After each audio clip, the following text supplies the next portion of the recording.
All right. Welcome to another episode of Behind the Visual. I am your host, advertising and lifestyle photographer Mark Hansen, and this is the podcast where I interview all those people responsible for creating all those images and videos you see out in your world every single day. And today, my guest is the great David Oakley from the agency Boone and Oakley. David is a great guy, lots of fun to talk to. We talk about everything on this podcast. We talk about OnlyFans, X-rated drive-ins, strip clubs.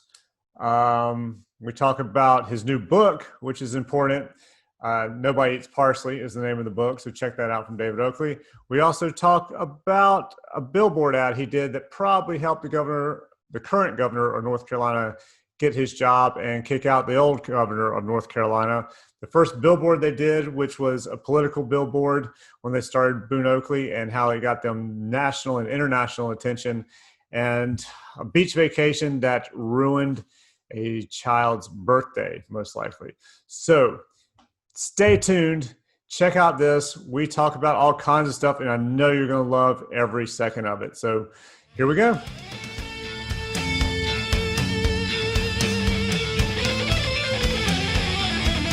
All right, man. Well, hey, first of all, thank you for doing this. I'm glad you agreed to do it. It's pretty cool. I appreciate it. Well, I'm just like kind of very flattered, and I was like, I don't know. I was okay. It's kind of cool. I love that you do this. This is a really cool thing, man. So do you like just meet a lot of people this way and learn about and you share it with other people, or where do you share this? Tell me a little bit more about what you're doing. I mean, basically, I was just coming up with a way to do something to keep me busy. You know, even when I wasn't shooting. So when I'm not shooting, you can only send out so many emails or promos or whatever. And then I started getting like, what am I going to do during the rest of the time? So I thought, well, I could start doing a podcast. Everybody's doing a podcast. And I was like, what the hell am I going to do it on? And Heather Elder does one called Dear Art Producer. And it's all about art producers. So I was listening to that, and I thought, well, I could do something similar to that, but it's all art producers, and everything starts to sound the same after about 5, 6, 7 episodes. You go, okay, everybody's basically got the same kind of answer. So I thought, well, I want to do something different, and thought, well, I could expand it and talk to more people. And then it gives me an excuse. Like I just talked to Kevin L. Johnson from Ozark. Love that show. He's Sam Dermody on there, and I was like, this would be a cool way for me to just meet other people. And my cousin was in the Village People, so I thought, well, I can add him to the mix. So I can put in, musicians, actors, creative directors, producers. So it's a good way to meet people, and a lot of times you can't get in to meet anybody nowadays. So how did you get the guy from Ozark? Dude, I just DM'd him on Instagram. No way. Yeah. I just sent him a DM. I was like, hey, you want to be on the podcast? And I was like, and by the way, we can talk about this cameo thing you're doing. Have you heard of that? Where you can get like celebrities to do. So he's on that as well? Yeah. So that's why I got an ad or something for Cameo. So I started flipping through Cameo. I was like, wonder if there's anybody on here I'd be interested in talking to who might actually respond to me. And I saw him, and I was pretty much looking for anybody that was $50 or less to get them to do a cameo for you. I thought maybe they'll respond. So I found him and was like, what the hell? Let's give it a try. And he responded within like a day or something. So did you go right? Did you just go right through Cameo, the Cameo site? Or what? No, I've looked him up on Instagram. Through Instagram and sent him a DM on Instagram. That's really good. You know what's so lame? It's like I didn't even know how to do direct messages on Instagram. Apparently you sent one this summer, and I never saw it until this week. I figured that, and it's also one of those things where they're harder to see because if you get them from somebody who you're not following, or you're not really paying attention, those are harder to see because they show up and there's a little thing that said request up at the top, and you'll see a little thing that says requested or something. You have no clue that, unless you're really looking, that you even got it. But all mine are from chicks who want you to go on their porn site or whatever the hell they're. Exactly. Yeah. Or they're just, what is it, OnlyFans or fans only, or I don't know, something like that. So yeah, that's pretty much all I get on those. So tell me more about these porn sites. think it's called OnlyFans or Fans Only. You can look, you can Google that and figure it out. I will. Wait, I'm writing it down. Yeah, make sure you get it down properly. Okay. Yeah, Cool. but it's a subscription thing. Oh, okay. Yeah, so evidently you go in, you pay them so much, and they show you more than they're showing you on Instagram or whatever. Yeah. I did hear something that you can get prostitutes, like high-end call girls, off of there as well, because they were complaining. There was some show like not Entertainment Tonight, whatever the one my wife watches that comes on before that. I don't know what it's called. Anyway, there's some of these entertainment shows, and they were doing some story on it, and basically that these chicks were complaining about something about OnlyFans and people. Oh, that's what it was. Evidently, OnlyFans or whatever it's called.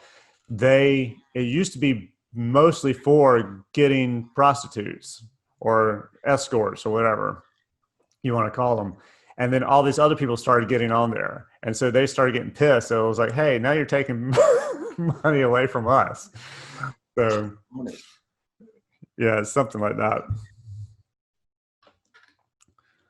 No, I'm writing this down. So Be sure and check out YouPorn too. I'll look that up as well. That one I never even heard of that until I had an assistant. And we were at lunch one day, and he's like, hey, Mark, come here. I want to show you this new camera equipment that Nikon just came out with or whatever. I was like, okay. And then he turns his laptop around, and I was like, what the hell? And it's some chick popping a can out. And I went, oh my God. Wow. And I was like, what the hell is this? He's like, it's YouPorn. It's free porn, man. And you can look up anything. And he just starts typing in random stuff. Oh my God. That's so funny. Yeah. That is great. That's so good. So check it out. All right, man. David, tell me how you got started. I want to know what made you. Before you do that, tell me more about. I mean, I went on and looked at a couple of things on your podcast. It's really cool, man, that you're doing this, and now I'm starting to interview you. Yeah. I just think this is brilliant. No, it's all right. So do you get? I mean, where do you usually post it? Is it posted like on iTunes or? Yeah, it's on iTunes, Spotify, iHeart, through my website. Maybe like Stitcher or something. I'm not sure. It might not be on Stitcher, but I know it's on Spotify, iTunes, iHeart, and on my website. I have a whole section on my website for the podcast. Yeah, and it's fun. I mean, it's literally. I try not to make it too like. I'll start off like I said with you, like, I want to know how you got into this, how you got started, but then I have some questions. Yeah. But I try and let it kind of go wherever. Like, I didn't expect talking to you. We're going to end up talking about porn sites. So, and I ended up talking to another guy, Philip McCandless out of LA. I've known him for a little bit. We met one time, but we ended up talking about motorcycle racing. We talked about Marilyn Monroe, and then it just went off into all kinds of stuff. Cool. Yeah. All right. Okay. Anything else? No, that's it. Okay, so are we starting now, or we've already started? We kind of started, maybe. Okay, all right, good. I don't know. It's fine. Yeah, I mean, we can do whatever. But yeah, I do want to know how you got into this. I want to know if this was like a thing as a kid. You were like, you mean how I got into this interview or in this podcast? No, how you got into owning Boone Oakley? How you got into advertising? What the hell made you want to be in advertising?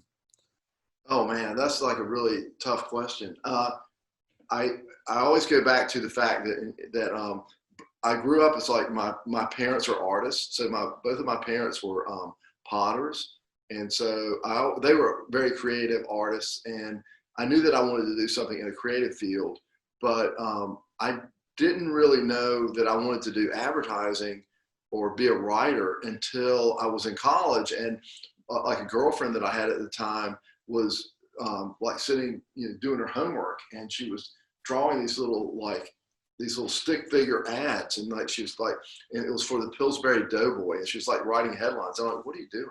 She's like, I'm doing my journalism 170 homework. I'm like, what's that? She goes, advertising writing. I'm like, wait, there's a college, you get college credit for drawing those stupid little things? little cartoons? And she goes, yeah, yeah.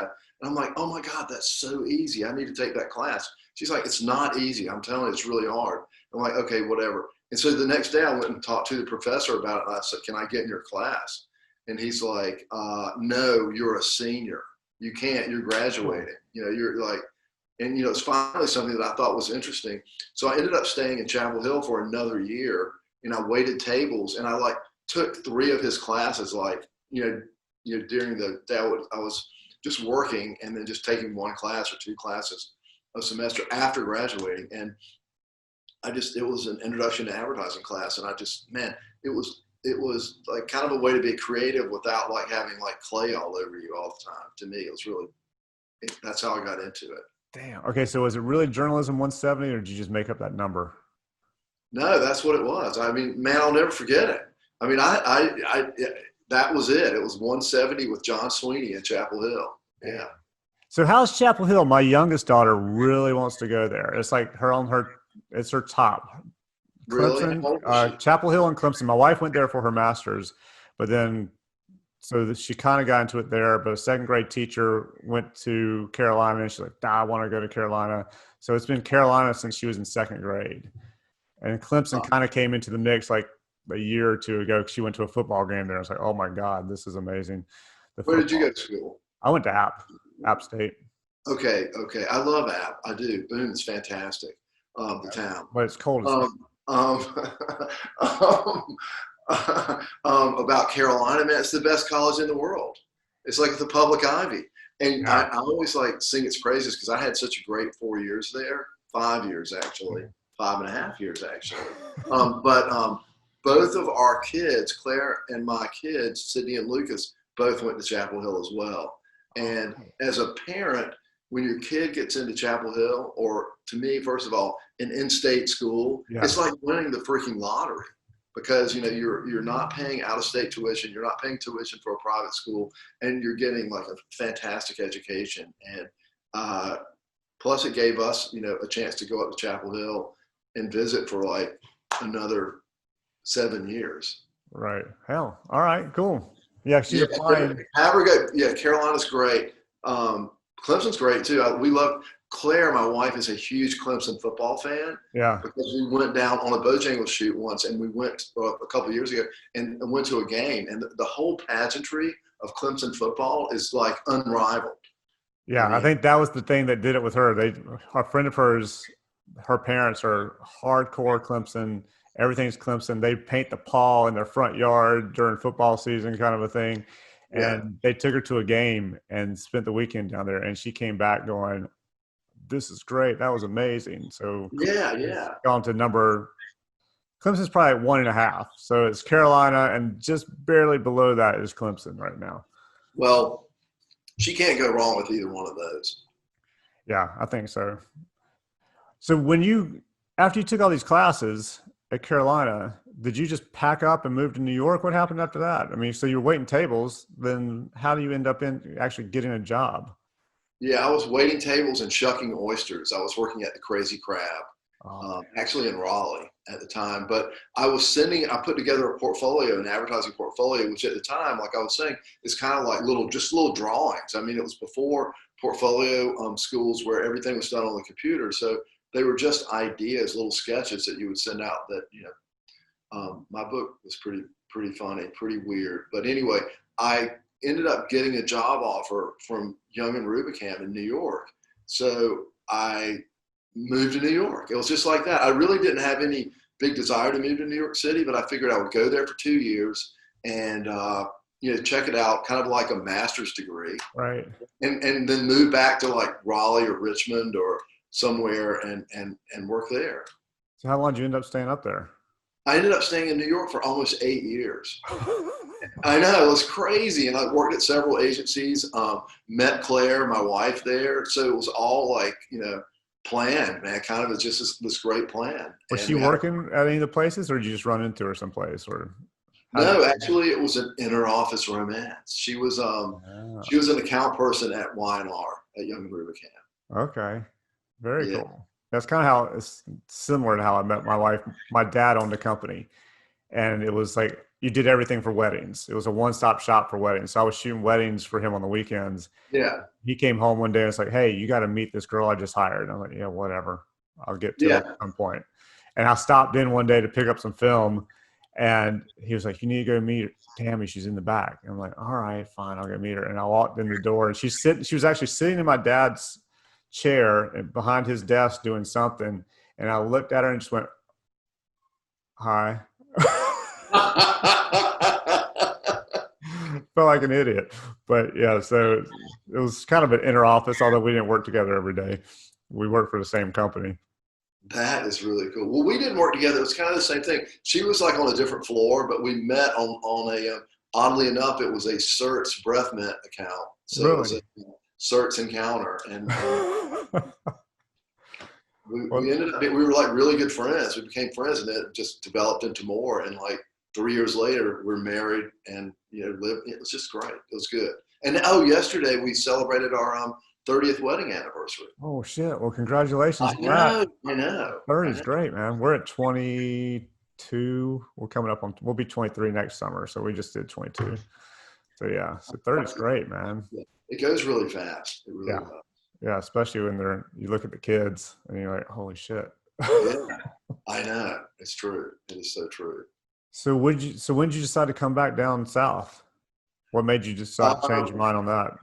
Well, like living in New York, it's like I really, like everyone, a lot of people say they have a love-hate relationship with New York, and I really did. There would be days where I totally loved it. It was the best place ever. And there are other days where I was like, my God, there's no space here. I can't stand it.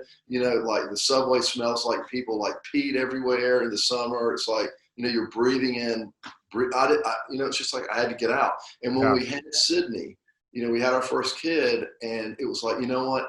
I don't want to like raise a family in a 700 square foot apartment. Were you living in Manhattan? Yeah. We were in Manhattan. We were off of Union Square in the downtown.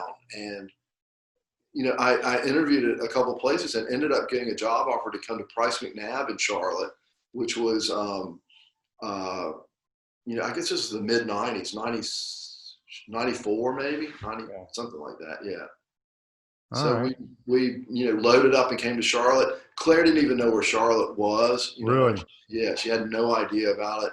And we got here and it was like, oh my God. Charlotte was a lot different, 25 years ago. That was still where you had to explain where it was. You would say you're from Charlotte, and maybe people would turn their head and you go, North Carolina, and they go, oh, okay. Yeah, Charleston. It's like on the coast, right? Yeah, right. Or yeah. Charlottesville, or yeah.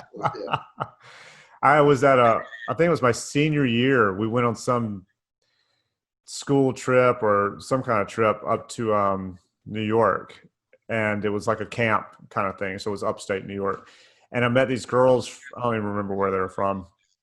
And they asked me where I was from. I was like, Charlotte, and they're looking where I said, well, North Carolina. She goes, oh, okay. Do you guys have like cows and stuff there and outhouses? And I was like, yeah, we all have an outhouse. And I said, I have a pet cow named Bessie. And she went, like, no, my God, we don't. I have an outhouse. But yeah, I mean, nobody knew what it was and just thought it was like in the middle of nowhere, I guess. It's true, man. It's like they didn't know. I mean, it's like New Yorkers, though, are like geographically ignorant, man. They only know about like that one area of the country, really. I mean, I'm sure it's changed a lot since the internet age has changed it. So people are a little closer and people know what Charlotte is right now. And I attribute a lot of that to, I think, the sports teams. Like people know it's really grown as a city. I mean, it really is we moved here at a great time. I feel like I grew up here in Charlotte. I feel our kids grew up here. I mean, I didn't grow up in Charlotte literally, but like from like, my, early 30s until now, it's been. Where did you grow up? I grew up in a small town north of Raleigh called Creedmoor. I was actually on the south side of Creedmoor, which oddly enough is named North Side, because I think it's kind of the north side of Durham. I don't know, but it's just like, anyway, it really was I grew up on like our road wasn't even paved. It was a dirt road that I grew up on. So yeah, it was kind of very rural background and, somehow ended up here. So your family, anybody in your family been to college before?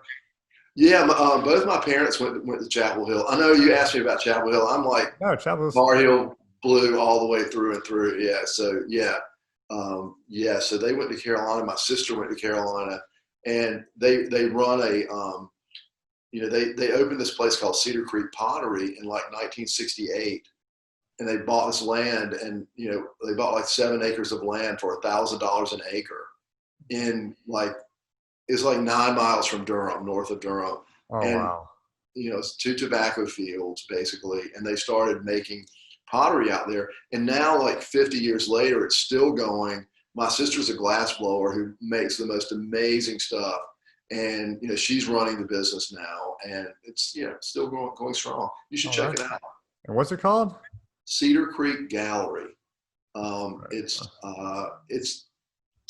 It's really an amazing place. It's kind of an iconic place. If you go to visit Raleigh or Durham and you have friends coming in for the weekend and you get bored, you like go out to Cedar Creek. It's a drive, and the gardens out there, the way it's come together, it's beautiful. Just check it out online. You should go Yeah. there if you're ever up there. Yeah, I'll check it out. I have relatives who live up there. I was born in Raleigh, lived in Cary for a little while, and then moved to Charlotte after that. Oh yeah, so you know that area. If you just Yeah. go out Breedmore Road, it's out there. Okay. Yeah, I'll Not have to that check far. it It's out. only it's like 15 minutes from Crabtree Valley. Oh yeah, that's not far at all. Yeah, Yeah, that's a good little area. Damn, I bet that land's worth some cash. probably. Yeah. All right. So when you came back and were at Price McNabb, how long were you there before you decided, all right, I want to do my own thing? Um, it wasn't like it like I kind of knew in the back of my mind at some point I wanted to do a small do an agency. I did, like Young and Rubicam was like 1,400 people just in the New York office, and then TBWA after that was about 200, and Price McNabb at the time was probably 60. So I kept like moving down, and the smaller they got, the more I liked it. Oh yeah. But after Price McNabb, I ended up, John Boone and I ended up, John Boone was at Price McNabb as well. And so the two of us Did got an you guys meet at opportunity. Carolina? No, How's that for? he went to East Carolina Oh, to be, okay. no, wait, he started at Carolina, then he went to East Carolina for an art degree because Okay. so he went for an art degree. But we met at Price McNabb, and then we both got offers to go to the Martin Agency in Richmond. And we had our second kid, and I just didn't want to move. Lucas had been born, and Lucas was almost born. I don't know, whatever. It wasn't a good time to move. I was like, I don't want to move to Richmond. I like Yeah. Charlotte. And we threw it out to the guys in Richmond, say, hey, what about opening a Martin Agency office in Charlotte? Kind of joking, like for the two of us. And they said, okay, we'll do that. I'm like, what? So basically, Boone and I got to open a satellite office for the Martin Agency here in Charlotte, and ran it. We did that for like about 4 years, and worked on a lot of great things out of Richmond. That was really fun. We didn't even know how good we had it because we could like take off in the afternoon, go play golf, do whatever we wanted to, and we didn't have any bosses there, Right. and they didn't know what we were doing. So, but as long as we got the work done on time, it was great. It was really cool. And then for some reason we decided that like we didn't need Martin, we could do it on our own. And Okay. then that's when we started Boone Oakley in 2000, which oddly enough is 20 years ago next week. Yeah, I remember the first time I heard of you guys, of course, was that billboard, that Bush Gore billboard that you came out with. That thing was genius. Oh, Yeah. we were lucky. It kind of all happened right, and it kind of came together really in a good way. Well, it made an impression on me because I remember driving down 485 going somewhere and looked up and I was like, what the hell is that? And then I was like, that got to be for something. And then I remember coming back a little bit later and seeing, what it was, looking for a copywriter or something like that was Yeah, proofreader. It was like proofreader. Yeah, that's right. Wait, you actually saw it? That's I pretty saw cool. it. Yeah. Yeah. I saw both, I saw the first one. And then when I saw it, you were looking for a proofreader or whatever it said after that. Yeah, it was for the client was 123hire.com, and that was a kind of an online jobs listing site that competed with Oh yeah. I remember that. Monster, or at the time it was more like North Carolina, South Carolina, Virginia, and that was our first client. So they got a ton of press off that, man. It got written about like everywhere. And we, honestly, we thought it was a good idea, but we had no idea that it would blow up like it did. Yeah, I mean, there were articles written about it like all over the world. It was like, I mean, I pull it up and it would be like an article in Chinese written about it, like how Americans didn't know the difference between the political candidates. It was so fun. It was such a fun weekend when we did it. When we put it up and like, you just didn't know, like we had to act really dumb. Like we'd made a big mistake. We kept getting calls from like, I mean, I talked to CNN, Fox News, the AP, the Atlanta Journal-Constitution, all this stuff we put it up at 1:00 on Friday afternoon. By 6:00 that night, it was the lead story on CNN.com. And it said ad agency bungles campaign billboard. And it was like, holy shit, I cannot believe this. So, yeah, it was kind of weird, but no one really investigated enough to realize that we were pulling some kind of stunt. We just kept saying, we just started our new business, Boone Oakley, Boone Oakley. Yeah. We just started it, and we made it's just a little mix up. We'll get it corrected on Monday. Which to me, I don't know. When I saw it, my first thought was, oops, somebody screwed up. Yeah. Then within about 15 seconds, my next thought was, that was done on purpose. Yeah. It's for something, and we'll figure it out in another week or two or whatever it's going to be before they flip it out. But yeah, but that's incredible, man. I know you guys got worldwide publicity on this whole thing. Well, it was a good way to start the agency, and it kind of, I don't know how to say this, but it kind of like that being fearless like that was in our DNA from that point on. It's like, you know what, if we can do that, we shouldn't be afraid to do anything that's like a little bit edgy. And that's kind of how we built the reputation for the agency, because I believe that like advertising in general is really, really boring. And I really don't like advertising. You don't like it either, even though you shoot for it. I mean, this is shit that like interrupts your like drive to the mountains. You see these lame billboards for like, lawyers or whatever they're for. And they're just like, they're like beige wallpaper. You don't even notice them, but they're there. To me, it's like, if you're going to do this business, you got to do stuff that gets noticed and talked about. And that's what makes it fun. So those are the most fun things, even for me to shoot. The ones that aren't just the same old thing as everybody else is doing. Those are the ones that are most fun. Yeah, exactly. I mean, I'm not saying that we get to do that on every single thing. Oh, yeah. But that's what really makes me happy. And that's why I do what I do, I think. Yeah. Sorry about that. Oh, it's probably CNN calling. Probably. They probably heard you were on the podcast. Like, oh, wait, he's the guy who did that billboard 20 years ago? Yeah. I can't believe that was 20 years ago. How did that happen? That's what, it's like Claire and I were like, how was it 30 years ago we got married? What? Yeah. Life is short, man. It goes really fast. I was talking to some hypnotist. She does like hypnotherapy or something one time. And she was saying that basically a lot of people, they go through their whole lives almost in a semi-hypnotic state. And that's why you think that time has gone so fast a lot of times, because you're just so into your routine or whatever. You're like semi-hypnotized and doing it, and you don't even realize that the time is flying or the time is going at normal speed, and you go, oh God, time just flew by. Wow. And something about as you get older, it seems I guess because you develop more of a routine as you get older, I'm assuming, then time seems to go by even faster than when you were little. Something to that effect. I think that's probably true. Or also the fact that like when maybe you've hypnotized me right now. I have. Completely. Under a trance. Okay. Yeah, you are. I'm trying to look away, but I can't. I'm like staring into your eyes.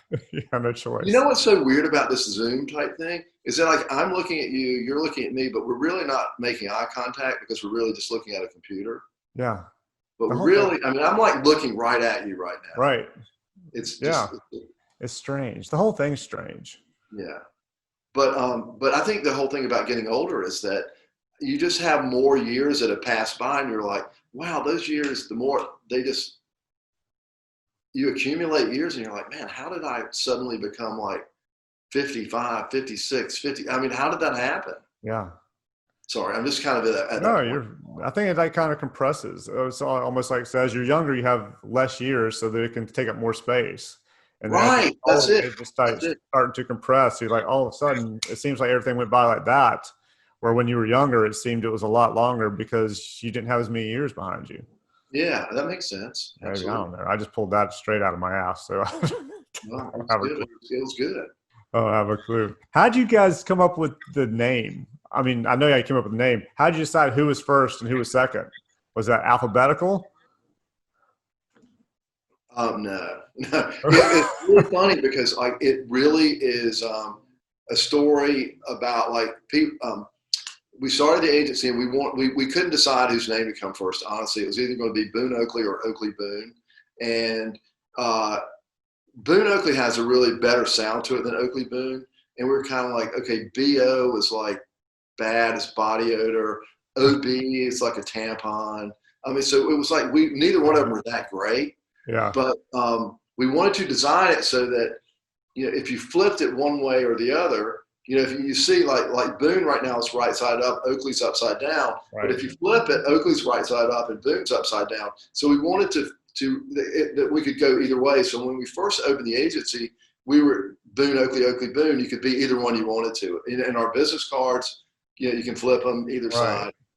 But we decided after, you know, a few weeks to do an online poll to, you know, so we put like this, you know, this is, you know, 20 years ago, this thing online where people could vote on what the name should be, Boone Oakley or Oakley Boone. And it was going along. It was really close. It was like, I think it was like 5 votes for Boone Oakley and 4 votes for Oakley Boone. No, it was more than 5 to 4. It was probably like 100 and some votes or 200 votes or something like that. It was like low votes.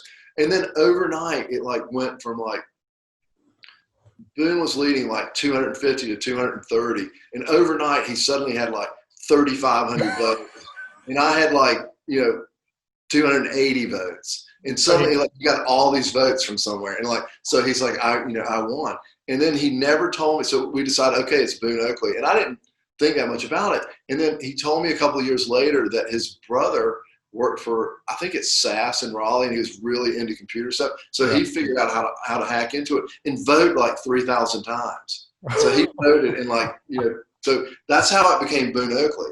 And Okay.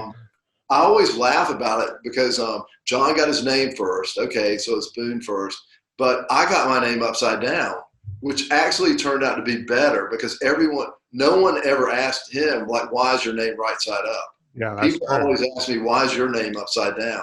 And I always say, it's because I look at things from a different perspective and I see things differently That's than a good everybody answer. else. You know, I made up some bullshit answer, I like it. It works. but yeah, so that's how it happened. I can see that was selling too. Say, oh, because I look at things from a different perspective, and people go, "Oh, I want that agency." Yeah, exactly. Really, it was just so you could flip the card this way or that way. Yeah, exactly. That's really the bottom line. So, yeah. So how But long? we do. I will say this: we always have people coming by the office, and they see it on the building, and they'll come by like and literally knock on the door and say, "You know, your name's upside down on the building." Still, people Really? do that. Yeah, it happens a lot during Panther games, like Oh, I because bet. there are a lot of people tailgating around. They'll come, "Hey, man, you notice your sign's upside down? Do you know that? You need to fix it." You know, like, but people notice it, and that's what we're about, like getting noticed and talked about. Do you guys sell parking spaces for the Panthers games? We used to. Yeah. Back when they, So, like, back when fans came to the you know, game. that one you could actually come. Yeah. Hey, I saw on your site for your new book. What the hell is it called? Something about parsley. Nobody eats parsley. Oh, you mean this? Oh, how'd you happen to have one of those right there? How convenient. Yes, it is. Now what you need to do is do like Henry Winkler did on Good Morning America yesterday and do like this the entire time. So the rest of the time you're talking, you hold the book in your hand and don't put it down ever. So Well, maybe I'll do that, or maybe I'll do this. I'll or go back to the first book. the other one too. So now, see, Yeah. now you got to hold it up with both hands. You got to hold one in each. Oh man, that's a much better view for you now. See, there you go. Perfect. I want to know about in this one. Which one? This one or the That other? one, the Nobody Eats Parsley one. The X-rated drive-in thing. I just saw it on your website. Said something about you were at an X-rated drive-in, saw your parents there. Look, oh, parental advisory too. No, there's parental advisory. So I don't know if I can say all this on your podcast. You can say Well, you said shit before, so I guess we can you can cuss. say whatever you want on this podcast. No, well, let me see if I can tell the story. Basically, I was having a conversation with Mary Gross and Steve Lash, who like work here. They're both writers at Boone, Oakley. We were sitting outside one day and we were talking about drive-in theaters. And, you know, like I asked Mary, had she ever been to a drive-in? And I'm like, she's in her like late 20s. Maybe she's probably 30. I don't know. She'll probably kill me for even saying that. But whatever, she's younger. She's a lot younger than I am. I wondered if she'd ever been to a drive-in. And she said, sure, where we grew up in Lancaster, Pennsylvania, they have drive-ins. And I said, what kind of movies do they show? And she said, you know, just like maybe movies that have been out for like a year or something, and they'd be like $2 to get in, you know, whatever. So she said, I said, do they ever show porn movies? She's like, porn movies? I'm like, well, I guess they weren't really called porn movies where I grew up. They were called X-rated movies. Yeah. And they would show them at the drive-in. And she's like, are you kidding me? You're fucking kidding me. Like, that's not real, is it?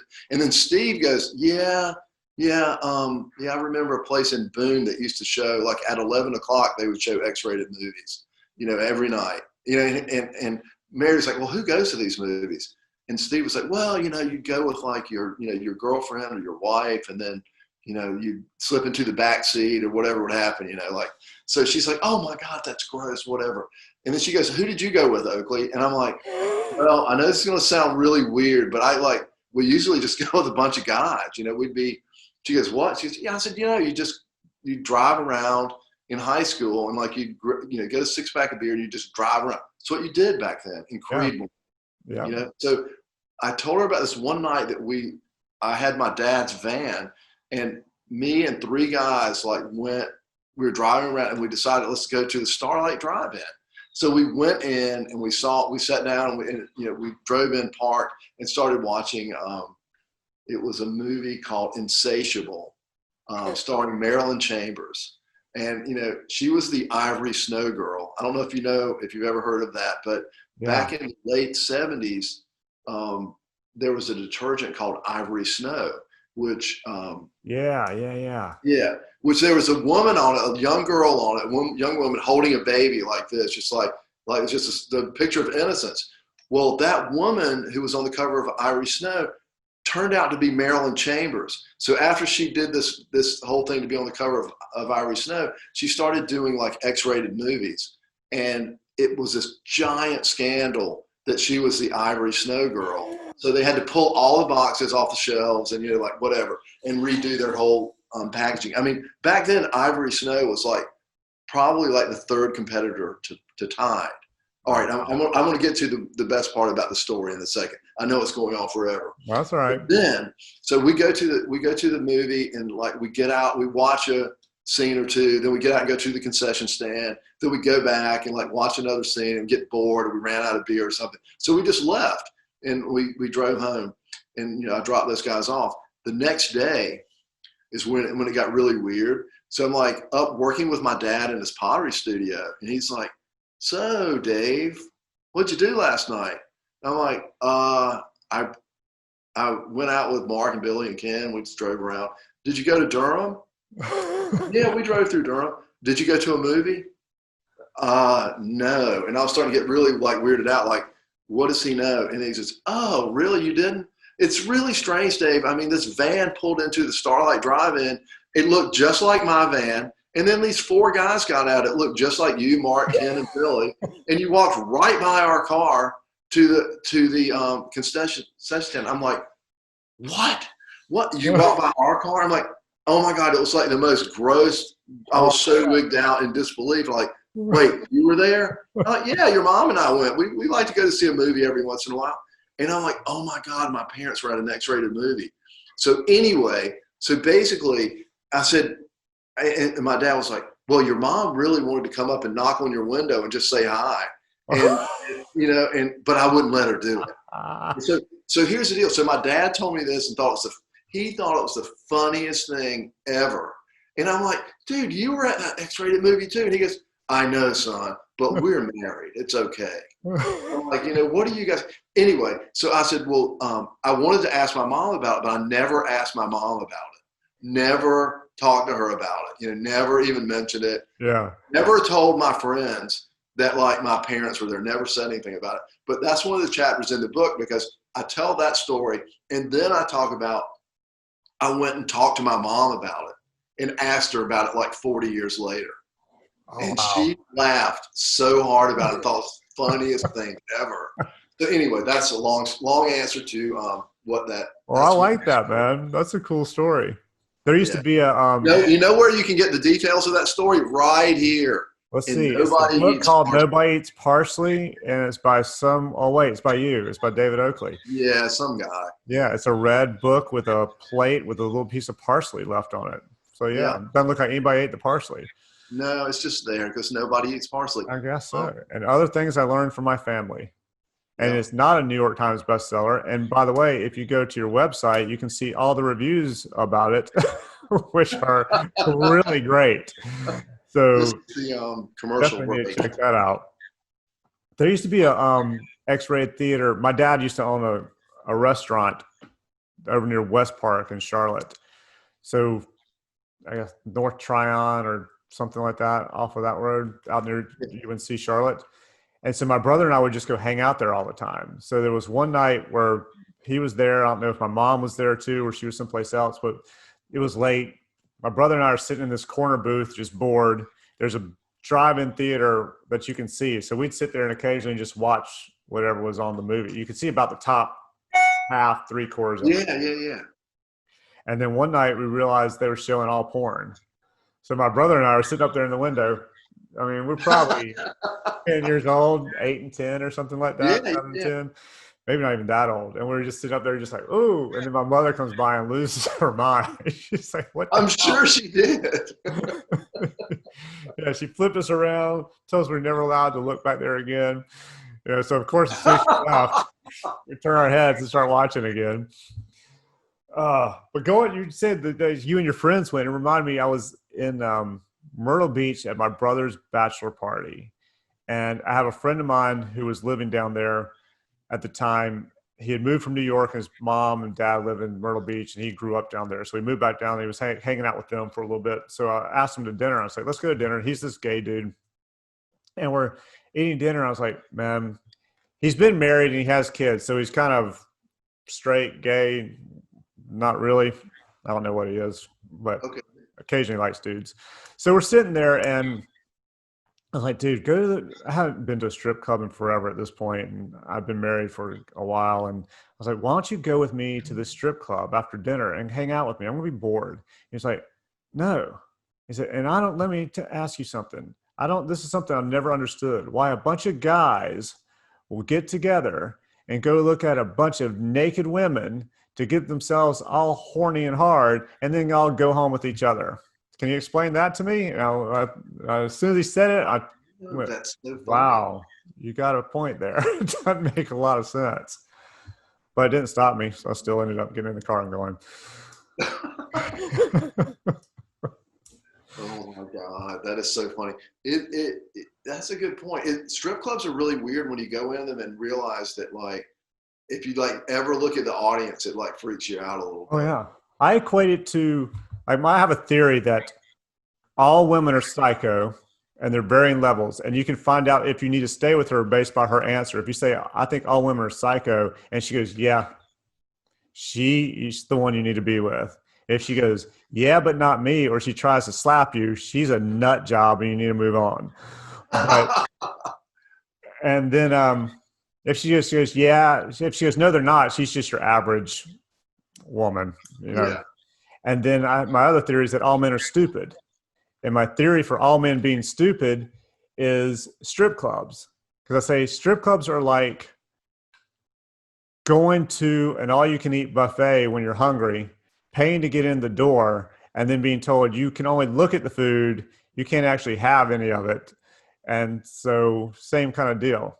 Because how many times do you know anybody who actually goes home and takes a stripper home? I mean, it's rare. No, it never happens. Well, it never happened for me, but not that I tried. Yeah, it's a rare thing, I would think. So, Yeah, it's so that's funny. Damn, X-rated movies and strip clubs. It's a good conversation. yeah. Not So it's interesting. what I was expecting, but very good. I like it. Wait, the other thing I was wondering about was this. How did you guys come up with the YouTube deal? The whole like YouTube channel, able to like move it like it's a website. Kind of, where did that come from? Well, I mean, that's interesting you asked that. It really came from noticing, I think that YouTube started doing this thing called annotations where you could link videos to each other. And it was a new process. I guess this was in 2009 when we did it. And we had a couple of young creatives here who were like playing around with it. And it was during the giant recession of 2009, 2010. Yeah. And we had some extra time on our hands and we wanted to redo our site. And we were like, well, we did two different websites. One was more of a traditional site to upgrade our site to, and the other was the YouTube channel and linking all the videos. The thing that the guys were able to do here was when we were able to tell our story in a very simple way and just link it from one video to the other. And putting the whole thing on YouTube was great. It was like pretty groundbreaking at the time. I mean, honestly, it's been written up in textbooks. Somebody sent me a textbook the other day that had a whole like case study on it, which was like, oh, that's really cool. But it was great. The only problem was at the time, a lot of big companies had like firewalls that you couldn't look at YouTube. They Oh would yeah, I block remember that. YouTube. So sometimes our site would be blocked, but it really didn't hurt us from getting other new business, But yeah, it was just a fun way to tell a story and like just being honest about like saying Billy, the marketing director, his wife killed him because he got fired for choosing the wrong agency. It was just kind of ballsy, I guess. I remember. I mean, that's another thing I remember from you guys is when you did it, because I remember going to it and looking at it and going, "How the hell did they do this?" It's the first time I'd seen anything like that. Yeah, so Yeah. it was really I cool. mean, there was like one thing on YouTube at the time that was connected through the annotations, like how the videos were connected. And we're like, oh my God, we've got to really do this fast before somebody else realizes that you really can do this and connect it. And we were really worried when we put it out that it would be, would it work or not? We thought the stories were really funny and really easy to like, they were just kind of quirky. And it was really kind of a very good reflection on who we are. But we wondered if it would actually work. And it's one of those things where you've just got to, take the risk and try it. And, if you fail, who cares? You'll do something else. What's one thing that you think is like the greatest thing you guys have done, or the most out of the box thing you guys have done? Is there anything that just like pops into your head? I mean, because you had the billboard, you had this YouTube thing, so you've done multiple things that got tons of publicity, tons of press. What was there There something are things. I mean, I really love this thing that we did actually for. It was when we were. I guess it was 4 years ago during the political campaign when the whole HB2 bill had been passed, and I was like just incensed by it. I thought it was the most I got ridiculous. so much shit in New York for that because I was up there when that Yeah. happened, and I got everybody I knew up there or ran into asked me about it. It was terrible. I mean, it was such a bad reflection on us, and it was so stupid. It was all politically motivated, and it was like so discriminatory. And we did so about 2 weeks, three weeks before the election.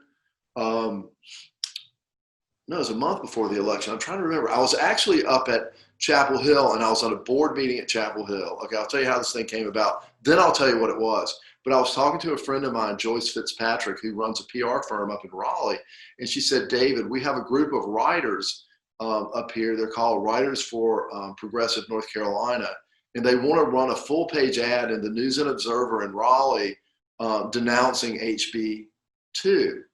And I said, she goes, "Would you help us do the ad?" And I said, "Yeah, I would really. I mean, I'm totally down with the cause. I would love to help." And so we came back here, and I talked with Mary Gross, who was the writer I mentioned earlier, and we were talking about it. And she had this idea about she said, when is Pat McCrory's birthday? He was the governor at the time. He was the guy who was, behind HB2. And we found out that his birthday was like October. It was either the 17th or 18th or something like that. It was a couple of weeks before the election.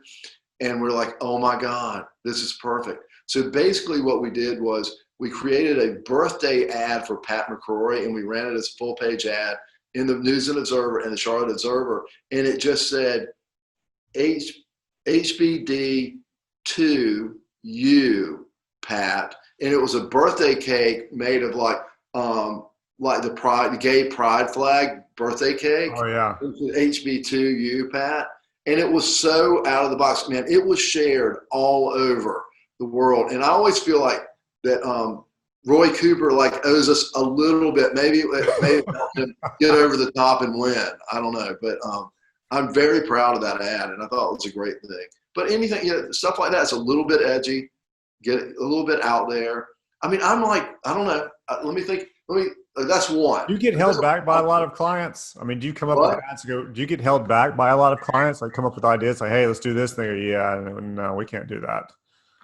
I think we push clients, or like we attract clients that want to do work that's a little bit edgy.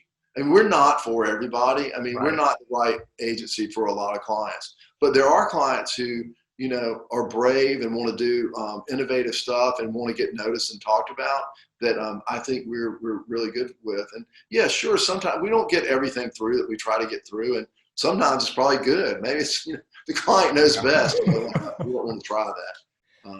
Yeah. All right. Well, hey, I think it's better to be that kind of agency. It's more fun. I would say. It's fun. It is fun. It is fun. But the bottom line is like, it's a business and you have to be able to make money at it, or get, to employ people. Yeah. That's absolutely the hardest thing. That's the toughest thing. But somehow we've been able to do it. Knock on wood. Yeah. That's good. So what made you start writing books? I think what we do and I feel like we've been doing it for a long time, it's like we tell stories about brands. And I felt like I was always telling these stories of stuff that happened in my life. And I find myself in these humorous situations, and that maybe they're only funny to me, but when I tell them, they're just kind of funny stories. And I like to write. And I've had like a really cool upbringing, I think. And I don't know. I just think things that happen, and I just started writing stuff down. Honestly, I just started writing things down because I didn't want to forget them, and I didn't want to be like 80 years old and not be able to remember these things. Yeah. So I started like journaling and like writing this stuff down. And I was like, you know what? I should make that into a short story, or I should, write that and compile a bunch of different stories. So that's how it came about. And the first book is really advertising stories, and they all have like lessons about things that we've learned, or how we did certain things and what we learned from it and what was fun along the way. And the second book, which is this book, by the way, for anyone, Nobody Eats Parsley. Yeah. You're like, whatever, Oakley. Hey, it's really push it, man.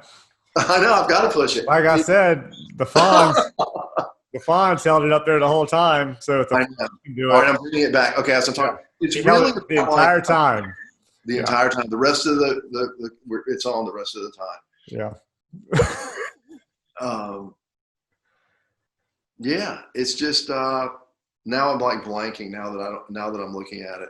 It's really about fun things that happen. I mean, stupid things. It's like when I met Malcolm Gladwell in LA on a TV shoot. I mean, I was at a restaurant and he was there, and I was like, oh my God, it's Malcolm Gladwell, the author. I've got to go talk with him. I've got to just go say hi and like thank him for being a big influence. So I went up to him. I left my table, went up to him as he was leaving, and talked with him, and basically told him how much I loved Purple Cow. It was my favorite book that he'd ever written. I like some of your other books, but this one was by far the best. And I went into this whole thing about how great Purple Cow was. And he's just looking at me like, okay. And he did a selfie with me. And I was so proud of myself.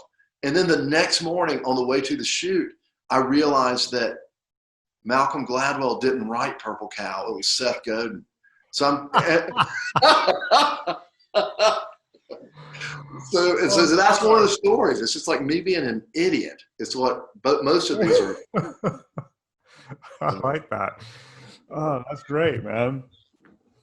Oh, all right. So you definitely made me want to start reading that book for sure.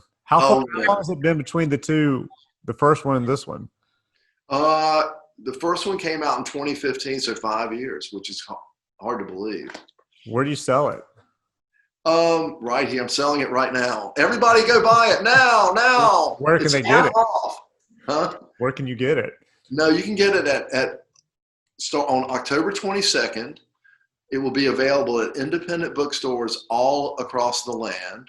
Oh, wow. Also, it will be available. It's available for pre-order now on Amazon, but you could go to your local indie store and pre-order it as well, or you can get it on the 22nd, like Park Road Books, or So it'll not be Barnes and Noble or whatever. probably you can pre-order it from Barnes and Noble, but Okay. I don't think they'll stock it probably. Yeah. But mostly independent places like you can probably get it at Paper Skyscraper in Charlotte. Okay. Yeah. Yeah, that's good, man. Yeah, I'm definitely interested. After Yeah. just those two stories are enough between the drive-in and that's enough to make me want to go read it for sure. Well, it's cool. And you know what? I also did a audio book of it this time. Oh I yeah? worked, yeah, I worked with the guys over at Ground Crew Sound. John Cosby and those guys over there. Yeah. Dan Hood recorded it with me, and it was really intimidating to go into the studio because normally I'm on the other side, like I'm directing commercials, and I'm like helping, and to be there with the microphone in front of you and to read the stories out of the book and then like change your voice for different people and like kind of start to act it out. It was a great experience. But there's also going to be an audio book that comes out with it as well, because a lot of my friends like listen to these books like when they're driving. Yeah.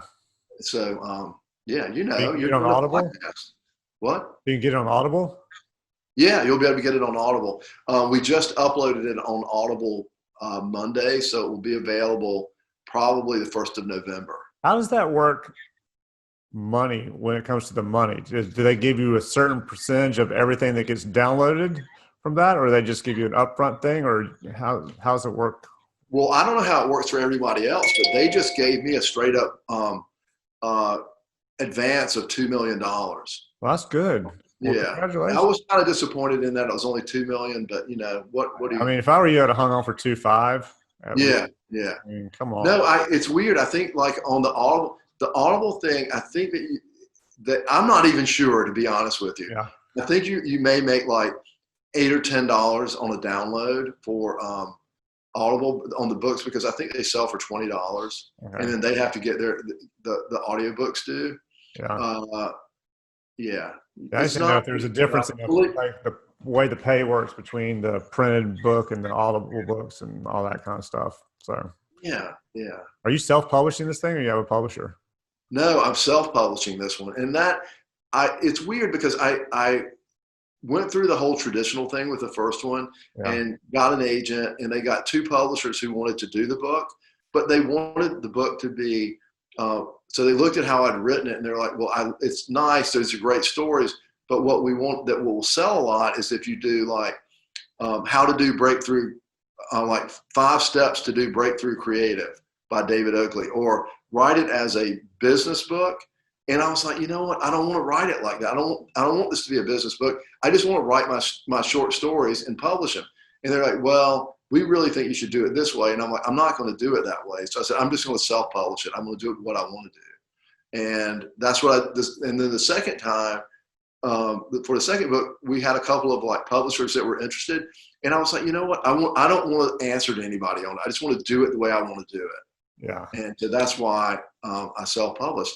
And it's a lot easier now to self-publish than it was probably 8 or 10 years ago. And so many people self-publish, and everything's changed because everything's available online. Yeah. Yeah. It makes it a lot easier. Yeah.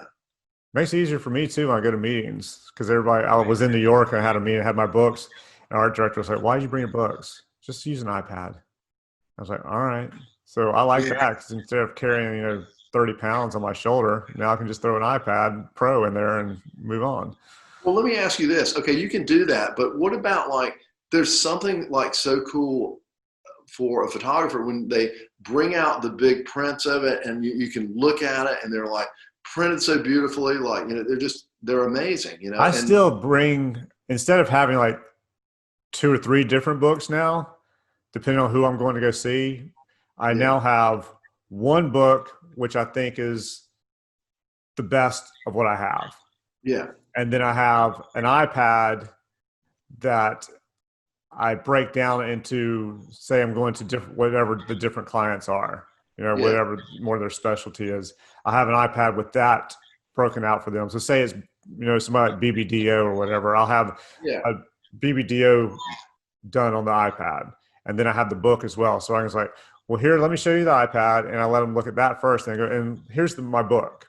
And yeah, then I pull out the book so then they can see the print. Because I know a lot of people still like it, yeah. especially if they're a little bit older. They're out of their, if they're out of their 30s, for sure. They like to see the books as well. I know, but like you as a photographer, don't you like to just see the I print? prefer the book. I love the books. Yeah, And I don't have the same feel at all for the iPad. For yeah, me, it's just kind of okay. It's there, whatever. I much prefer the book, just because I like seeing those big prints and seeing how it all looks, and it's just more interesting to me. But it doesn't seem to really matter especially if you're talking to a younger art producer or art director. They don't yeah. really seem to care as much, especially I if know. they're in their 20s.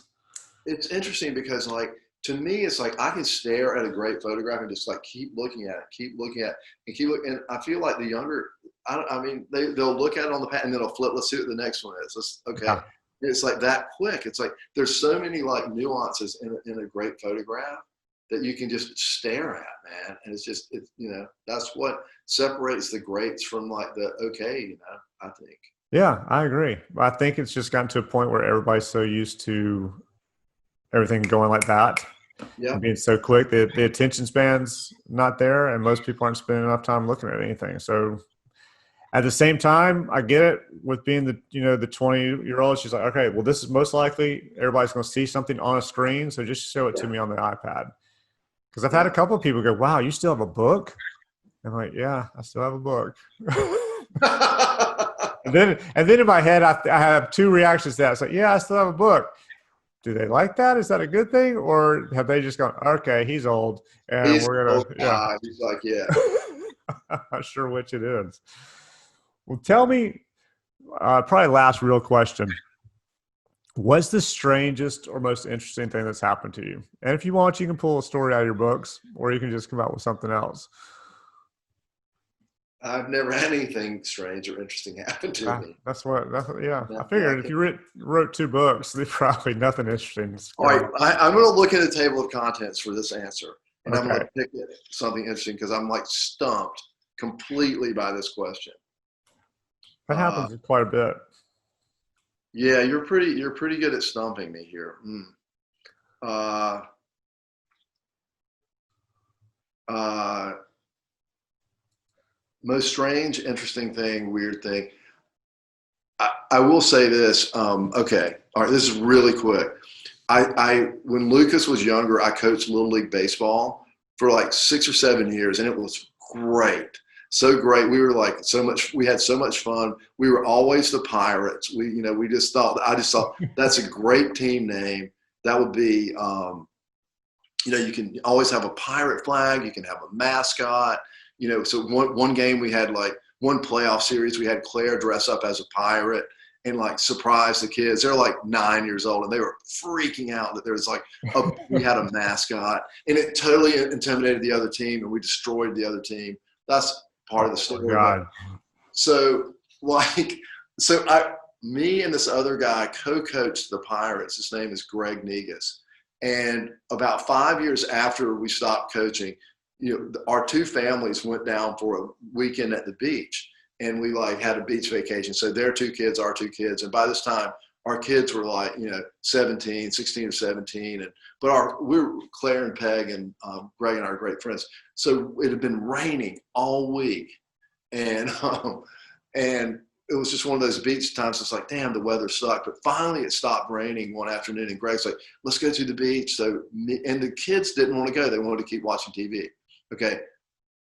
So we go down to the beach and and no one's on the beach. It literally had just stopped raining. And it was like, you know how at the beach, like the sand is pockmarked by rain. It's like, you're the first one out there, but there's sun on the horizon. It's like starting to, it's going to be setting in an hour, hour and a half, but it's just beautiful. So we go out there, and on the beach, we're like, holy shit, is that what I think it is? Oh my God. It was like right in the middle of the beach area was a freaking pirate flag, like planted in the middle of the beach. Like, it was just like, and it's blowing in the wind. And we just ran up to it, grabbed it, picked it up, and like started acting like idiots. Like, we're the pirates. We're the South Park Pirates. We own this beach. And we were like running around like idiots, like, so then we run all the way down to the edge of the water, plant the flag by the edge of the water. We set up our chairs, and like me, Claire, and Greg get in the water. And Peg sits down, like, and we had a little cooler. So Peg sits down, like, opens glass, has a glass of wine. Okay, she's sitting there. And I'm in the water, and about 10 minutes later, we're just kind of swimming around. And I see these, like, people on the beach, like, more people coming out. And I'm looking at them like, oh, it looks like a bunch of little boys, little kids. I'm like, that's so weird. So they've got sticks or something. That's strange. What are they doing? And they started sprinting across the beach toward where Peg was, like sitting, like, and they were sprinting toward Peg. Like, what the fuck do they have? Those aren't sticks. Those are shovels. What are they? And they ran up right behind, and Peg didn't see them because, like, she's sitting like this, like looking at us in the water, and we're looking behind her. And all of a sudden, these kids, and they're all dressed like freaking pirates. They're all dressed like pirates. It's like 8 of them. And they go right behind Peg, and they start digging in the sand and throwing sand all over Peg. And she's like, boys, what are you doing? Whatever. And basically they go, we're digging for treasure. And she's like, what? She goes, what are you talking about? And they're like, there's a buried treasure at the flag. So basically, it was for a kid's birthday party, and the parents came running out there, like the dads, and they were so mad at us because we moved the flag. They're like, what the hell, we'll never find the treasure. We put it out before it rains. We have no idea where it was. Look at this beach. It's like 7 miles wide, So it almost turned into a fight because these guys were so mad at us for moving the flag. Anyway, that was a strange thing. Did they find the treasure? I don't know. We sat and watched them like walk up and down the beach for like until it got dark, and we left, and they hadn't found it yet. Oh, I'd like to know what the treasure was too. Oh my God! I know, it was really weird. Anyway, sorry. I love that. Thank you, man, for being on here. I think we're hitting a little over an hour at this point. Wow, it didn't seem that long. I'm sure it will seem long to your listeners. Yeah. Nah, they'll listen right through it. They'll love every second of it. I mean, what other podcast have I done that we're talking about, strippers and porn sites and screwing up your little kid's birthday party? Yeah, exactly. Well, that's good. Well, I really appreciate it, and that you asked me to be on here with you. This is fun. That's great. Great talking. Man, I really enjoyed it. Thank you for doing it. And anybody listening, watching, thumbs up it, like it, share it with all your friends, all that kind of stuff, and keep on listening. Yeah. Well, thank you. Well, yeah, man.